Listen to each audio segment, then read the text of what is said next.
What if she gets robbed for her pin? Look at them. They're like, I want that dog butt pin. Jeffrey and Diddy over here. Yo, they really wanted the dog pin? Thank God.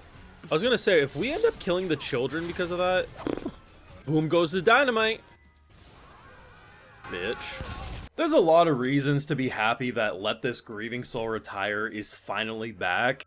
But goddamn, when you end the first episode with our group of lovable psychotic idiots tossing bombs into a crowd of human traffickers where they have women and children and God knows what they've been doing Epstein Diddy ways, we say we ain't gonna talk with them. We're gonna blow them up. Given recent events in our own world, it's nice to see at least a little justice. God damn. Like, it's hilarious to think just everything around Cry's life is built around a misunderstanding. This girl's entire, like, origin story, Tino's origin story of why she loves him so much, why she deals with abuse to become a member of Grieving Soul. He didn't even remember it. How do you not remember the day you met someone you interact with every freaking day? Maximum scumbag, but hey, at least we saved the dog butt brooch pin and we blew up some pedos, so it ain't all bad. Make sure you drop a like on this video though, show your support, subscribe if you're new around your Patrons, where you'll catch my full live reactions to all this and more. If you also want to help fund the channel and videos just like these. So this is a Saturday show. Don't ask me when this will be released on YouTube. Maybe Saturday, maybe Sunday, I don't know.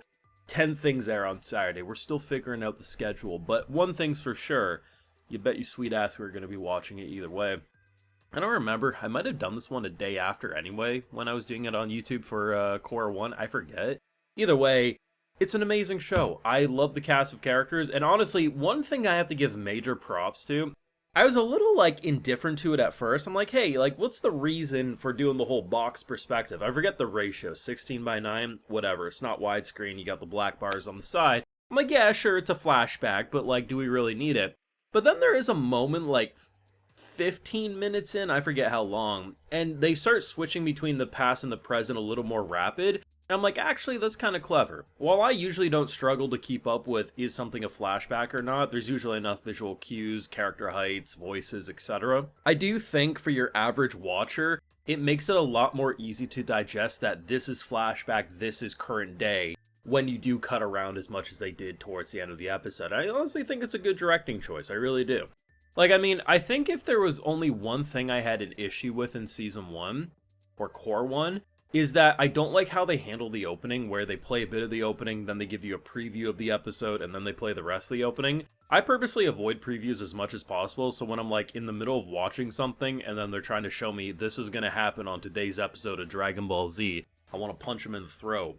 But besides that, that's literally the only thing I can think of that I've ever had an issue with this show, so yeah, we're gonna be eating good. The thing that's nice, though, about the dynamic of everyone thinks Cry's amazing, and Cry doesn't even know what day of the week it is or how he got here, is that everyone's reason for believing in him, it's always justifiable. If you put it yourself in Tino's point of view, that's her knight in shining armor. That's the dude who not only saved her from being trafficked, murdered, killed, whatever.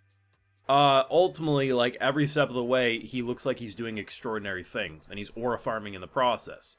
When we look at it from his point of view, he doesn't know what the hell's going on. I still can't get over the fact that he ordered masks that have no eyelids, so you can't see. And they think it's the most brilliant thing ever because it forces you to train your mind, use your other senses, see things without needing to see with your eyes. Because what makes that brilliant is he indirectly, without meaning to, made his group even stronger.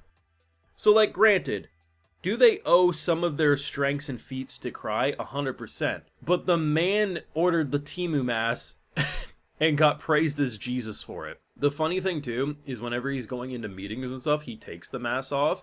And I guarantee you the thought process in all of their heads is, of course our master did that. He's already at maximum level. He doesn't want to aura farm too hard. You don't want to, put him in too much of a deadly position. In fact, they probably don't even realize he takes his mask off half the time because they have theirs covering their faces. It's just such a good episode to return on, bro. I think, like, what way do you do it without doing recap or just jumping into a new arc? So instead they say, hey, we're gonna just remind the viewer why this girl's so obsessed, and the fact that once she gets going, I'm pretty sure she hyped him up that entire workday. And honestly, I've seen people in my life, not to this degree, but they just ramble and ramble and ramble about their favorite person. It's cute at first, but eventually it gets to the point that, like, hey, we're not sucking their dick. We don't need to continue to hear why you like to suck theirs. Like, let's chill, okay? We've heard it for an hour. We're going on 2 hours now. Chill. But the idea that they did that and how everyone just ignores her, they go about their day. Like, once she gets going, she's not going to stop till she wears herself out. So, you know, just don't give her any sugar to recharge her battery and we'll just continue on our workday. It's just a great way to do it because ultimately, it's not the most insane episode of the batch. We're now 14 episodes into the show, mind you.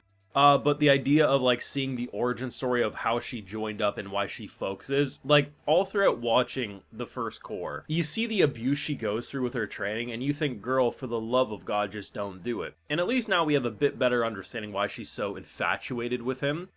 But still, my point remains, girl, stop being trained by these lunatics. Like, be the secretary, sure, whatever, but you do not need to be a part of this.